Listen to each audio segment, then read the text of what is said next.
400 পেঁপের গাছ দিয়েও যদি শুরু করে, 400 পেঁপের গাছ করার জন্য আপনার 33 শতক জায়গা হলেই যথেষ্ট।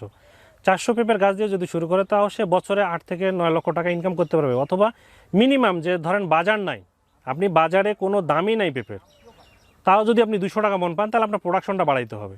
তাহলে আপনি গাছ প্রতি 1000 টাকা করবেন, তারপর আপনি 4 লক্ষ টাকা আপনি 1 বিঘা জমিতে পাবেন। আসসালামু আলাইকুম, কেমন আছেন? আলহামদুলিল্লাহ। ওয়ালাইকুম আসসালাম, ভালো আছি আলহামদুলিল্লাহ। পরিচয়টা একটু দিবেন। জি, আমার নাম হচ্ছে আতিকুর রহমান, নিকনেম স্বাধীন।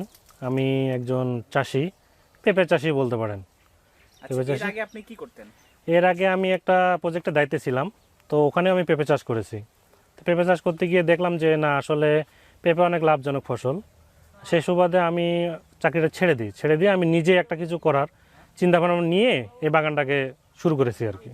আচ্ছা, তো ওই জায়গা থেকে উদ্বুদ্ধ হয়ে আপনি এই বাগান করাতে শুরু হয়েছে। জি, তো এই বাগান করার শুরুটা আসলে কবে থেকে? আমি শুরু করেছি এটা গত 2022 সালে। 2022 সালের নভেম্বরে আমি এই জমিটাকে লিজ নিয়ে তখন এখানে কিছু একটা করব, পেঁপে চাষ করব, এই নিয়তে জমিটাকে মানে তৈরি করা শুরু করি আর কি। তো সব কিছুর মূল হচ্ছে জমি তৈরি, যে জিনিসটা না করলেই নয়।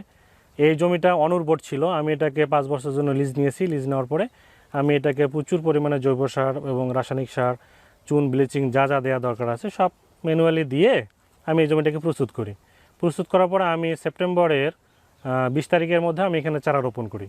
এবং চারা রোপণ করার পরে আমি একটা জিনিসই দেখলাম, যেটা আমি করছি সেটা আসলে অন্য কেউ করছে কিনা জানি না। আমি 2 পেঁপে গাছের মাঝখানে যে গ্যাপটা আছে, গ্যাপের মধ্যে আমি কিছু সবজি করি। যে সেখানে ছিল আমার বাঁধাকপি ছিল, ফুলকপি ছিল এবং শসা ছিল। আমি ওখান থেকে মোটামুটি একটা ভালো টাকা ইনকাম করি সাথী ফসল হিসাবে। তারপরে আমি পেঁপেটাকে মেইন ফসল হিসেবে রেখে দিয়েছি।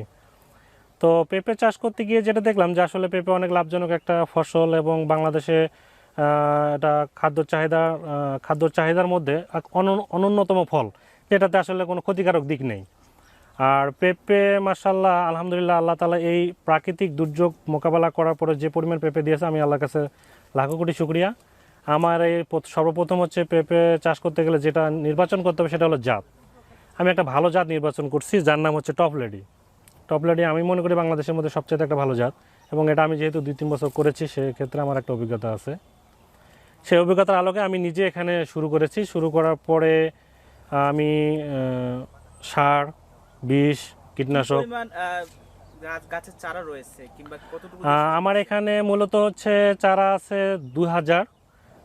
আমি গাছ থেকে গাছের দূরত্ব এবং লাইন থেকে লাইন দূরত্ব 6 ফিট স্কোয়ারে আছে।